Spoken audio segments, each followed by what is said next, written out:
मुख्यमंत्री फडणवीसांचा कुंभमेळ्यासाठी action plan तयार. एसटीबीचं जाळं तयार करून पाणी शुद्ध राखलं पाहिजे, या दृष्टीनं आराखडा तयार. फडणवीसांची माहिती.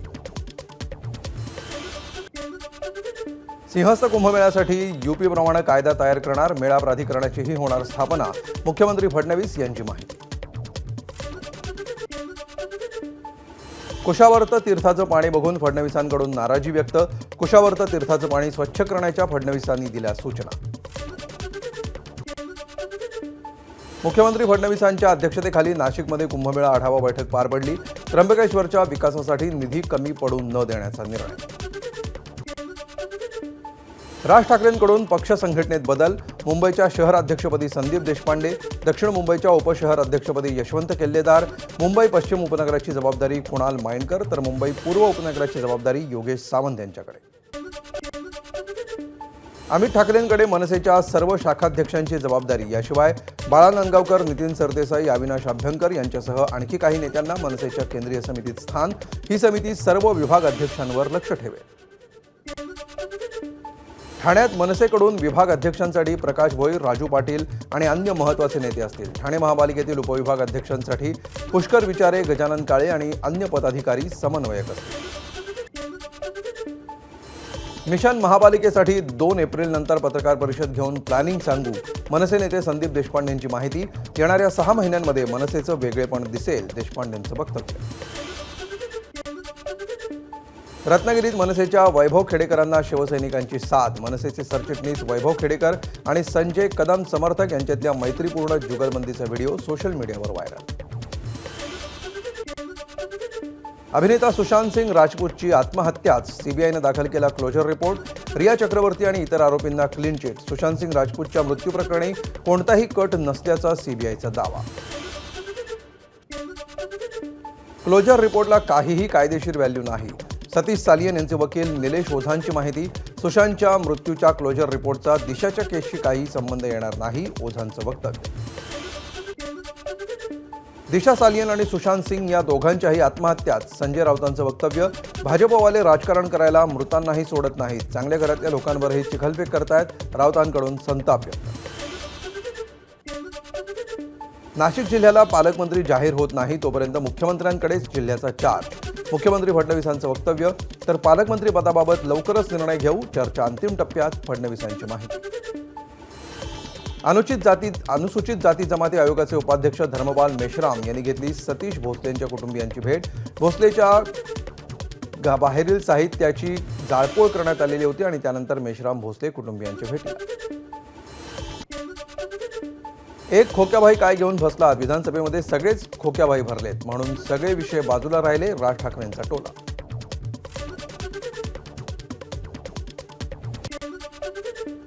सतीश भोसले उर्फ खोक्याच्या समर्थनार्थ धाराशिवमध्ये आदिवासी समाज आक्रमक. वन विभागाकडून सतीश भोसलेच्या घरावर केलेल्या कारवाईच्या निषेधार्थ तुळजापूरमध्ये रास्ता रोको. दलित पॅंथरचाही आंदोलनाला सक्रिय पाठिंबा. सत्तेसाठी लाचार होण्याची जयंत पाटलांची तयारी. आमदार गोपीचंद पडळकरांचा जयंत पाटलांवर हल्लाबोल. जयंत पाटील आणि अजित पवारांच्या भेटीवरून पडळकरांची टीका. अखिल भारतीय मराठा शिक्षण परिषदेच्या अध्यक्षपदी शरद पवारांची एकमतानं निवड. शरद पवारांनी मानले संस्थेच्या पदाधिकाऱ्यांचे आभार. नाशिकच्या ठाकरेंच्या शिवसेना पदाधिकाऱ्यांनी घेतली मुख्यमंत्री देवेंद्र फडणवीसांची भेट. कुंभमेळ्याच्या बैठकीत सर्व पक्षांना बोलवण्यासाठी दिलं निवेदन.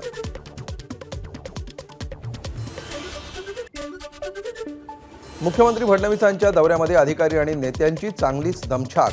मोजकीच वाहनं पाहणी दौऱ्यावर गेल्यामुळे विभागीय आयुक्त प्रवीण गेडाम आणि त्यांच्या स्टाफला अक्षरशः धावावं लागलं. मुख्यमंत्री देवेंद्र फडणवीस नाशिक दौऱ्यावर. यावेळी मनोहर गार्डन परिसरामध्ये फडणवीसांनी साधला युवा उद्योजकांसोबत संवाद. मुख्यमंत्री देवेंद्र फडणवीसांनी नाशिकमध्ये घेतलं त्र्यंबकेश्वराचं दर्शन. मुख्यमंत्र्यांच्या हस्ते मंदिरात पूजा संपन्न. नाशिकमध्ये शहीद दिनानिमित्त मुख्यमंत्री देवेंद्र फडणवीस यांचं शहीदांना अभिवादन. विभागीय आयुक्त डॉक्टर प्रवीण गेडाम, पोलीस आयुक्त संदीप कर्णिक, जिल्हाधिकारी जलज शर्मा यांचीही उपस्थिती. मुंबईतील मरीन ड्राईव्ह परिसरामध्ये मुख्यमंत्री देवेंद्र फडणवीसांचे बॅनरवर देवाभाऊ असा उल्लेख. भाजप आमदार प्रवीण दरेकरांकडून बॅनरबाजी. उद्या दरेकरांच्या कार्यालयाच्या उद्घाटनाच्या पार्श्वभूमीवर बॅनरबाजी. मुंबईतील रस्त्यांच्या कामामध्ये महाघोटाळा झाल्याचा आदित्य ठाकरेंचा आरोप. तर चौकशी करून दोषींवर कडक कारवाई करा, आदित्य ठाकरे यांचे पुन्हा मुख्यमंत्र्यांना पत्र. राज्यात सर्वाधिक लोकसंख्या वाढीचा दर पनवेल शहराचा. वाढत्या लोकसंख्येमुळे भविष्यामध्ये मूलभूत सुविधांची वानवा होऊ नये यासाठी पनवेल महानगरपालिकेकडून नियोजनावर विशेष भर. मुंबईच्या साकीनाका, कुर्ला, पवई परिसरामध्ये अनधिकृत लॉजिंग विरोधात मनपाची मोठी कारवाई. 13 इमारती केल्या जमीनदोस्त. आणखी 108 अनधिकृत लॉजिंगवर कारवाई करण्यात येणार. मोबाईलवर मॅच बघत बस चालवणारा खासगी बस चालक बडतर्फ. परिवहन मंत्री प्रताप सरनाईकांकडून कारवाईचे निर्देश. एसटी प्रशासनानं संबंधित खासगी कंपनीला ठोठावला 5,000चा दंड. कांजूरमार्ग बदलापूर मेट्रोला वेग. पर्यावरण मंजुरीसाठी करणार सल्लागाराची नियुक्ती. 45 किलोमीटर लांबीचा असणार मेट्रो मार्ग. ठाणे महापालिकेकडून रस्त्यांवर जाळीचं आच्छादन. सिग्नलच्या प्रतीक्षेमध्ये असलेल्या चालकांचा होणार उन्हापासून बचाव. मुंबईतील आदिवासींचं सर्वेक्षण केलं जाणार. आदिवासी विकास मंत्री अशोक उईके यांचे जिल्हाधिकाऱ्यांना निर्देश. 15 एप्रिलपासून होणार सर्वेक्षण. मुंबईतील टीव्हीच्या रुग्णांमध्ये वाढ. 2023च्या तुलनेमध्ये 2024मध्ये 10,000 रुग्णांची वाढ. तर मुंबईमध्ये एकूण 60,633 टीबी रुग्णांची नोंद. पुण्यामध्ये फेब्रुवारी महिन्यामध्ये 19,000 घरांची विक्री. नागरिकांचा कल परवडणाऱ्या घरांकडे असल्याचं स्पष्ट. 19,000 घरांच्या विक्रीतील 50 लाख रुपयांपर्यंतच्या घरांचं प्रमाण निम्म्याहून अधिक. शिवाजी पार्कमध्ये गवत लागवडीसाठी 80 लाखांचा निधी मंजूर. महापालिकेच्या पर्यावरण विभागाकडून निधीला मंजुरी. तज्ज्ञांच्या सल्ल्यानुसार योग्य गवत प्रजाती निवडून त्याचा अहवाल पालिकेला सादर करावा, पालिकेचे निर्देश. बुलढाण्याच्या मलकापूरमध्ये ऑक्सिजन सिलेंडर स्फोट. एकाचा जागीच मृत्यू तर 1 जण गंभीर जखमी. जखमींवर मलकापूरमधील खासगी रुग्णालयामध्ये उपचार. रायगडच्या श्रीवर्धन म्हसळा मार्गावर 4 चाकीनं घेतला अचानक पेट. वाढत्या उष्णतेमुळे आग लागल्याची प्राथमिक माहिती.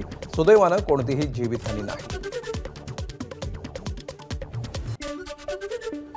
रत्नागिरीच्या खेडमधील धनगर वस्तीमध्ये भीषण वणवा. वणव्यामध्ये घरांचं मोठं नुकसान. सुदैवानं कोणतीही जीवितहानी नाही.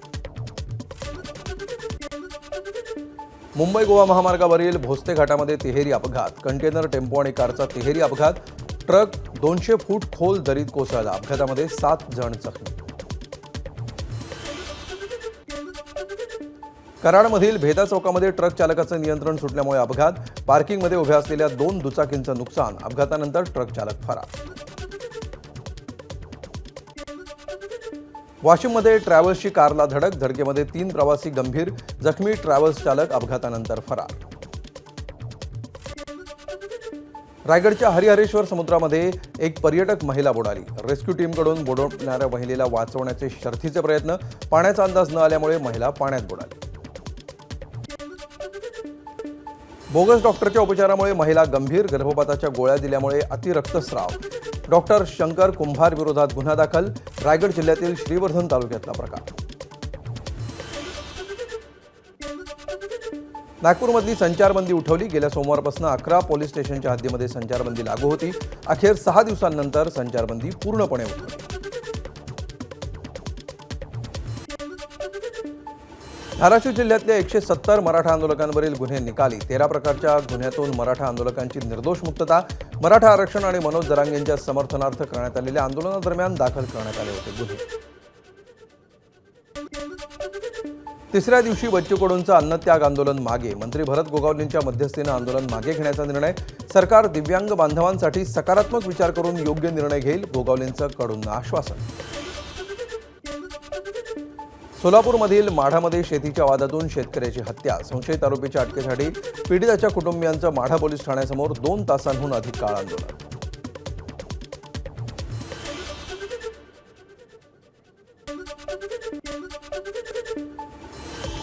रत्नागिरीमध्ये भारतीय बौद्ध महासभेचं आयोजन. सभेपूर्वी काढण्यात आली भव्य रॅली. बौद्ध बांधवांचा मोठ्या संख्येनं सहभाग. सांगलीमध्ये शक्तीपीठ महामार्गाबद्दल शेतामध्ये भगवे झेंडे फडकवत सरकारचा शेतकऱ्यांकडून निषेध. शासनाच्या धोरणाच्या प्रतिकात्मक पुतळ्याला शेतकऱ्यांनी दिली फाशी. छत्रपती महाराणी ताराबाई साहेबांच्या समाधीचं संवर्धन करा. माजी खासदार संभाजीराजे छत्रपती यांचे मुख्यमंत्री देवेंद्र फडणवीस यांना पत्र. ताराबाईंच्या समाधीस्थळाची झालेली दुरवस्था अत्यंत दुर्दैवी. संभाजीराजेंची खंत. कोल्हापूर शहराच्या हद्दवाढीवरून शिवसेनेचे 2 आमदार आमने-सामने. कोल्हापूर उत्तरचे आमदार राजेश क्षीरसागर यांनी हद्दवाढीला समर्थन दिलं, तर करवीरचे आमदार चंद्रदीप दरकेंनी मात्र विरोध दर्शवला. तुळजाभवानी तीर्थक्षेत्र विकास आराखड्याला उच्चाधिकार समितीची मान्यता. अंतिम मान्यतेसाठी प्रस्ताव मुख्यमंत्र्यांच्या अध्यक्षतेखालील शिखर समितीकडे. 1866 कोटींचा आराखडा मुख्यमंत्री कार्यालयाकडे सादर. लातूरच्या शिरूर अनंतपाळ तालुक्यातील महावितरणच्या 5 उपकेंद्रांकडून 12 लाखांच्या अकृषी कराची थकबाकी. तहसील करून महावितरणच्या उपकार्यकारी अभियंत्याच्या कार्यालयाला सील. गोंदियाच्या आमगावमधील विद्युत केंद्राच्या ट्रान्सफॉर्मरमध्ये बिघाड झाल्यामुळे विद्युत पुरवठा खंडित. लवकरात लवकर विद्युत पुरवठा सुरळीत करण्याची नागरिकांची मागणी. मुंबईतील धरणांमध्ये फक्त 39% पाणीसाठा शिल्लक. महापालिकेनं राज्य सरकारकडे राखीव साठ्यासाठी केली मागणी. धुळे शहराला पाणीपुरवठा करणाऱ्या हनुमान टेकडी जलशुद्धीकरण केंद्राच्या नूतनीकरणाचं काम रखडलं. काम तत्काळ सुरू करण्याची नागरिकांची मागणी. मालेगावच्या सणकापूर धरणातून सोडलेलं आवर्तनाचं पाणी मालेगावला पोहोचलं. गिरणा नदीवरील कोल्हापूर टाईप बंधारा तुडुंब भरल्यामुळे नदीकाठावरील 15 गावांचा पिण्याचा पाण्याचा प्रश्न मिटला.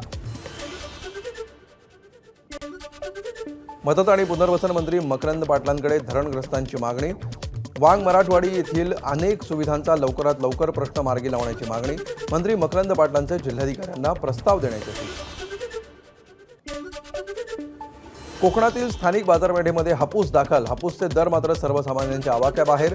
हापूसचा दर डझनाला 1200 ते 1500 रुपयांच्या घरात.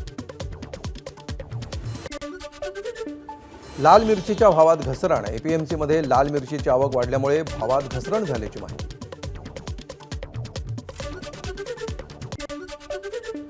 पुण्यातील आंतरराष्ट्रीय मेफेट्रॉन प्रकरणाचा सूत्रधार संदीप धुनिया व्हिएतनाममध्ये असल्याची चर्चा. पुणे जिल्ह्यातील कुरकुंभपासून 400 कोटी रुपयांची मेफेट्रॉनची तस्करी लंडनमध्ये केल्याच्या प्रकरणामध्ये पोलिसांकडून चौकशी.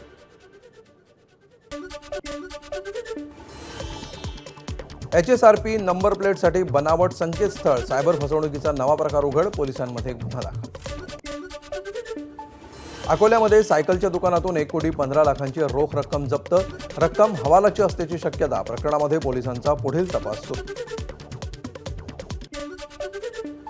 चेंबूरच्या राष्ट्रीय केमिकल फर्टिलायझर कंपनीमधून 62 कोऱ्या चेकची चोरी. मात्र कंपनी प्रशासनाच्या सावध भूमिकेमुळे चोराला पैसे काढणं अशक्य. न्यू इंडिया कोऑपरेटिव्ह बँक घोटाळा प्रकरण. आणखी एक आरोपी आर्थिक गुन्हे शाखेच्या ताब्यात. आरोपी राजीव पांडेला 28 मार्चपर्यंत पोलीस कोठडी. पुण्यात घरफोडी आणि वाहन चोरी करणारी बारक्या टोळी गजाआड. पोलिसांनी 5 जणांना अटक करत 10 लाखांच्या किमतीच्या सोन्या चांदीच्या दागिन्यांसह 2 लाखांची वाहनं केली जप्त. सोलापूरमध्ये वाहनांची चोरी करणाऱ्या 2 अट्टल चोरांना अटक. चोरलेल्या 9 दुचाकीही पोलिसांनी केल्या जप्त. नंदुरबार जिल्हा परिषद शाळेची भिंत अचानक कोसळली. घटना पहाटे घडल्यामुळे मोठा धोका टळला. वारंवार तक्रार देऊनही शाळा दुरुस्त होत नसल्यामुळे पालकांमध्ये नाराजी. भंडाराच्या साकोलीमध्ये मोनो ॲग्रो इंडस्ट्रीजच्या पोल्ट्री फार्ममध्ये बिबट्याचा धुमाकूळ. बिबट्यानं 12 कोंबड्या केल्या फस्त. बिबट्याचा धुमाकूळ सीसीटीव्हीत कैद. रायगडमध्ये 80 वर्षीय व्यक्तीकडून अल्पवयीन मुलीवर अत्याचार. रायगडच्या गोरेगाव पोलीस ठाण्यामध्ये आरोपी विरोधात गुन्हा दाखल. आरोपी हमजा यासीन दाभोळकर पोलिसांच्या ताब्यात. कार्यस्थळी महिलांच्या सुरक्षेसाठी अंतर्गत तक्रार समिती अनिवार्य. समिती स्थापन न करणाऱ्या संस्थांना 50,000चा दंड. कामाच्या ठिकाणी होणारा महिलांचा लैंगिक छळ रोखण्यासाठी जिल्हा प्रशासनाचा निर्णय. फुले शाहू आंबेडकर मुस्लिम विचार मंचतर्फे मनमाडच्या उस्मानिया चौकामध्ये रोजा इफ्तार पार्टीचं आयोजन. इफ्तार पार्टीच्या माध्यमातून सामाजिक सलोखा जपण्याचं आवाहन. सांगलीच्या मिरजेत हिंदू मुस्लिम युवा मंचातर्फे रोजा इफ्तार पार्टीचं आयोजन. इफ्तार पार्टीला विधान परिषदेचे आमदार इद्रिस नायकवडी, जिल्हाधिकारी अशोक काकडेंसह हिंदू मुस्लिम बांधव मोठ्या संख्येनं उपस्थित. न्यायपालिका स्वतंत्र असल्याशिवाय लोकशाही बळकट होणार नाही. सुप्रीम कोर्टाच्या न्यायमूर्तींचं महत्त्वपूर्ण मत. दिल्ली हायकोर्टाचे मुख्य न्यायाधीश डी.के. उपाध्याय यांना यशवंत वर्मांकडे कोणत्याच खटल्याचं काम देऊ नका, सरन्यायाधीश संजीव खन्ना यांचे आदेश. गोव्यामध्ये शिमगो महोत्सवाचं भव्य आयोजन. 29 मार्चपर्यंत महोत्सव. पारंपरिक वेशभूषेसह लोकनृत्यांचीही मेजवानी. मेवाडच्या सावलिया मंदिरामध्ये आज 7व्या दिवशीही देणग्यांची मोजणी सुरू. आतापर्यंत सुमारे 35 कोटींची रक्कम मोजण्यात आली, तर अजून सोनं आणि चांदीची मोजणी बाकी असल्याची माहिती. बंगळुरूमध्ये एका उत्सवादरम्यान 100 फूट उंच रथ गर्दीवर कोसळला. दुर्घटनेमध्ये एकाचा मृत्यू, अनेक जण जखमी. सनरायझर्स हैदराबाद विरुद्ध विजयासाठी राजस्थान रॉयल्सला 287 धावांचं लक्ष्य. ईशान किशननं काढल्या 106 धावा. हेडचंही अर्धशतक. IPLच्या 18व्या मोसमातील तिसऱ्या सामन्यामध्ये मुंबई इंडियन्स विरुद्ध चेन्नई सुपर किंग्स सामना M.A. चिदंबरम स्टेडियममध्ये खेळवला जाणार. संध्याकाळी 7:30 वाजता सामन्याला सुरुवात होणार.